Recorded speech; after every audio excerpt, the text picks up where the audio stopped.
Let's explore the fundamental types of security controls, focusing on their roles in protecting systems and assets. At its core, security controls can be classified into two primary categories: preventive and detective measures. The first type, preventive controls, serves as the initial line of defense in security architecture. Preventive controls are designed to establish robust barriers against potential security breaches. These controls operate by implementing various security mechanisms that make unauthorized access and threats significantly more difficult to execute. In practice, preventive measures include physical barriers such as fences, gates, and locks, along with technical solutions like authentication systems and encryption protocols. Additionally, administrative controls such as access management, segregation of duties, comprehensive employee screening, and security awareness training form critical components of the preventive strategy. Moving to detective controls, these security measures focus on identifying security incidents that are either in progress or have already occurred. The key function of detective controls is to ensure rapid identification of security breaches, enabling swift response and mitigation. These controls typically include regular security audits, intrusion detection systems, surveillance cameras, and motion sensors. Furthermore, detective measures incorporate organizational policies such as mandatory vacation periods and job rotation, which help identify potential security issues through different perspectives and oversight. To illustrate the relationship between these controls, consider how they work together. While preventive controls such as encryption protect data from unauthorized access, detective controls like security monitoring systems ensure that any attempted breaches are quickly identified and addressed. From a security and compliance perspective, both types of controls are essential components of a comprehensive security strategy. The implementation of these controls helps ensure that organizations can not only prevent security incidents, but also detect and respond to them effectively when they occur.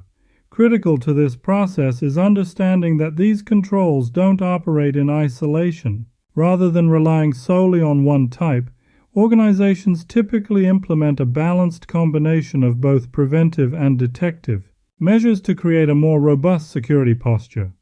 To summarize, security controls provide a structured approach to protecting assets through both prevention and detection, creating multiple layers of security that work together to maintain system integrity and data protection. Let's explore two additional categories of security controls that complement the preventive and detective measures previously discussed. At its core, deterrent controls function as psychological barriers designed to discourage potential security breaches before they occur. These controls create a visible security presence that makes potential threats think twice before attempting any malicious actions. In practice, deterrent measures include strategic elements such as warning signage, enhanced lighting systems, imposing security fences, visible security personnel, guard dogs, and system logon banners that clearly state the official nature of the system. Moving to mitigating and recovery controls, these measures focus on damage limitation and service restoration. The key aspect of these controls is their ability to minimize impact during or after a security incident. When security breaches occur, these controls enable rapid response through various actions. For instance, compromised systems can be isolated from networks, affected services can be suspended, and damaged components can be repaired or replaced.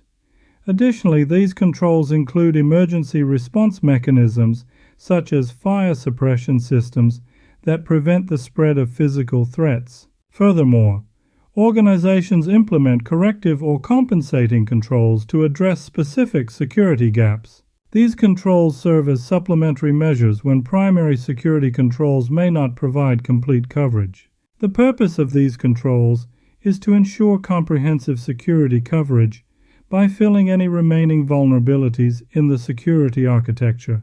To illustrate this integrated approach, consider how these controls work together.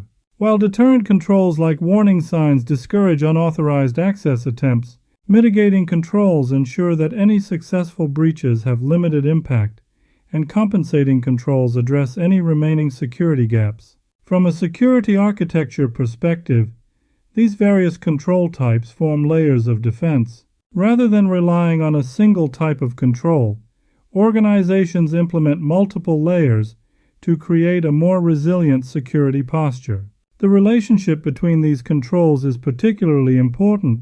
For example, while deterrent controls may prevent casual attempts at unauthorized access, mitigating controls provide essential backup when more determined threats succeed in breaching initial defenses. Critical to this process is understanding that each type of control serves a specific purpose in the overall security strategy. Together, they create a comprehensive security framework that addresses various aspects of threat prevention, deterrence, and response. To summarize, a well-designed security architecture incorporates deterrent controls to discourage threats, mitigating controls to limit damage, and compensating controls to address specific security gaps. This multi-layered approach helps ensure robust protection